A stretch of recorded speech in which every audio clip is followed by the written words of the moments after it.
Radio Publique Africaine.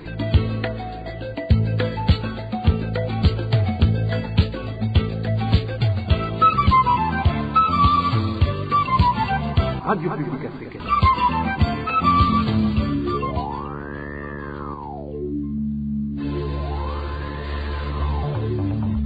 C'est le moment de suivre le journal parlé en français.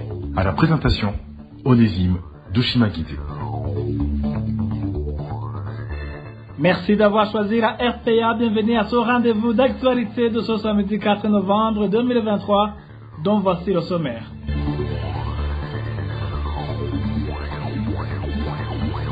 Deux responsables de la coopérative des riziculteurs de Gihanga en province de Bubanza sont détenus à la brigade de cette commune. Vous serez le mobile dans cette édition. Au cours de cette édition, nous parlons également de certains candidats étudiants à l'université du Burundi qui n'ont pas été orientés. La campagne de rapatriement volontaire des réfugiés burundais risque d'être suspendue suite au manque de fonds selon le HCR. Voilà pour le sommaire.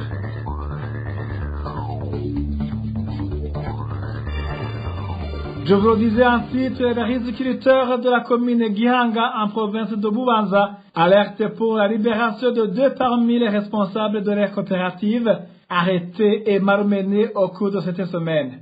Ces riziculteurs indiquent que ces leaders seraient victimes d'avoir exigé de la lumière sur des détournements des fonds commis par les anciens responsables de la dite coopérative. Le point avec Emmanuel Nyungeko.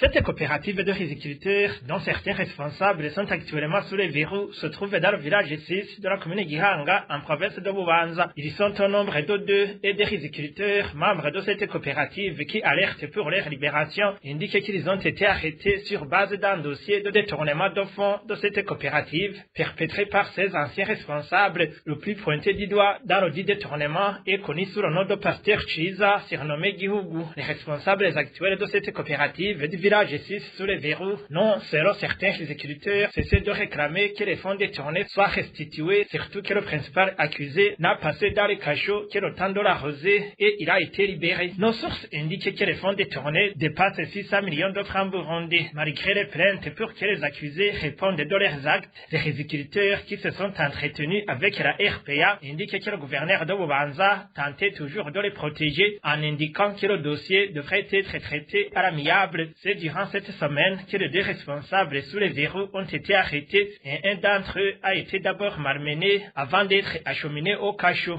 indique un des riziculteurs. Lundi de cette semaine, on a vu plusieurs policiers venir arrêter Jean-Marie Mvuyekure, qui est également le trésorier. Ces policiers l'ont beaucoup brutalisé au moment de l'arrêt et l'ont conduit au cachot de la brigade. Mercredi, renommé Claver Bizimana, qui est le secrétaire de la coopérative, a été arrêté. Ils sont actuellement à la prison centrale de Bubanza. Nos sources parmi les riziculteurs, membres de cette coopérative, qui alertent pour certains de leurs responsables sous les verrous, indiquent que leur arrestation résulte d'une tentative de les empêcher de poursuivre le dossier de détournement commis par les anciens responsables. Si on essaie d'analyser la situation, on considère que c'est le nommé Chiza Pasteur qui fait partie des responsables destitués pour cause de détournement de fonds et qui est un ami proche du gouverneur qui est derrière l'arrestation de nos deux responsables. C'est quelqu'un qui atteint toujours ses objectifs suite à la complicité du gouverneur. Ces riziculteurs demandent que les responsables soient libérés et que les détournements opérés au sein de leur coopérative soient sanctionnés conformément à la loi. Merci à toi, Emmanuel Nyungeko. Les enfants en situation de risque se font toujours remarquer dans différentes localités de la mairie de Bujumbura. Ces enfants circulent dans les rues et dans les parkings où ils volent quoi que ce soit si l'occasion se présente. Pourtant, le ministère de l'Intérieur a annoncé une campagne de retrait des enfants dans la rue pour les encadrer au sein du centre de réinsertion préétabli en province de Changuzo. Les détails avec Eric Nyonzima. Le programme de rassemblement des enfants en situation de riz et adultes mendiants dans un centre préétabli par le gouvernement burundais en province Changuzo a commencé à être mis en exécution en date du 9 octobre de l'année en cours, comme l'avait annoncé le ministre de l'Intérieur Martin Terese. C'était le 6 octobre 2023. Cet habitant de la mairie indique en effet que ces enfants se font toujours remarquer dans différents lieux. Par exemple, les enfants en situation de riz sont remarqués en grand nombre au niveau du rond-point des Nations Unies près de la permanence du CNDD-FDD. On remarque qu'ils sillonnent entre les véhicules car les propriétaires ne sont pas concentrés. C'est vraiment déplorable. De plus, les habitants de la mairie de Bujumbura affirment que ces enfants commettent des vols. Pour ceux qui ont des véhicules double cabine ou les camions, ces enfants se mettent à les ouvrir car les chauffeurs se permettent à l'absence totale de distraction. Ces enfants volent tout ce qu'ils trouvent, non seulement le téléphone, mais tout ce qu'ils peuvent voler. La problématique enfants en situation de riz et adultes mendiants persiste depuis des années et au lieu de voir le nombre de ces enfants diminuer, il continue d'augmenter. Différentes opinions s'interrogent alors si le gouvernement a échoué sa mission de veiller sur ces enfants car il ne cesse de donner des promesses en l'air. Merci à toi aussi, Eric Nyonzima. Les Congolais de la ville d'Uvira qui s'approvisionnent en produits vivriers à Bujumbura s'indignent du comportement d'un des Bonerakure prénommé Gervais qui garde la barrière érigée au niveau de Rugarika en zone Gatumba. Ces Congolais indiquent qu'ils n'ont même pas droit de traverser la frontière avec même 1 kilogramme de haricots pour nourrir leurs familles, car ce Gervais s'est arrogé le droit de confisquer leurs produits. Écoutez plutôt un des commerçants transfrontaliers qui utilise le poste de Gatumba. Amabariyeri ari muri iryo urenganya centre Gatumba ugenda kuri frontière ahantu bita mu Rugarika. À la sortie du centre de Gatumba, en direction de la frontière burundo-congolaise, on y croise plusieurs barrières, dont celle de Rugarika, gardée par un Imbonerakure prénommé Gervais. Tous les véhicules de transport sont obligés de s'arrêter au niveau de cette barrière et tout ce qu'ils transportent est mis par terre. Aucun Congolais n'a droit de traverser avec même 3 kg de haricots. Toutes les marchandises qui se trouvent dans ces véhicules de type Probox sont déchargées et certains produits dont les choux et le haricot sont confisqués par le fameux Gervais. Imaginez quelqu'un qui avait sur lui 3 kg de haricots et qui ont été jetés par terre, accusés de faire du commerce illégal. Vraiment 3 kg seulement pour nourrir la famille. Est-ce qu'on peut quitter son pays pour aller acheter 3 kg de haricots à vendre? Icyo ubundi burema ibiro bitatu barabimwatse n'ibiro bitatu baje kubicuruza impakitaze Burundi agasaba muri Congo. Les Congolais qui fréquentent notre pays via le poste frontalier de Gatumba sont vraiment maltraités. Ils oublient que ce sont nos voisins qui ont droit de visiter notre pays comme nous fréquentons nous aussi le leur. Imaginez-vous combien c'est stressant de décharger à plusieurs reprises un camion rempli de marchandises. Arrivés au niveau de cette barrière de Rugarika, ces commerçants congolais sont obligés de décharger encore une fois leurs marchandises alors qu'ils avaient déjà été contrôlés par les services de l'OBR. Gervais se comporte comme s'il est au-dessus de la loi. Il faut secourir ces Congolais qui fréquentent notre pays via le poste de Gatumba car ils sont vraiment malmenés.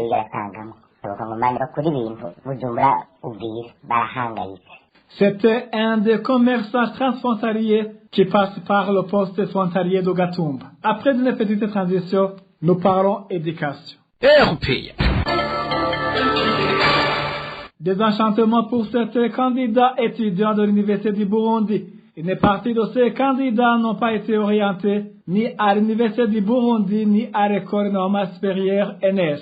Comble de malheur, même la période qui leur a été donnée pour les réclamations est jugée trop courte par ces étudiants. Ils demandent donc beaucoup plus de temps. Le point avec Elvis Nyamongere.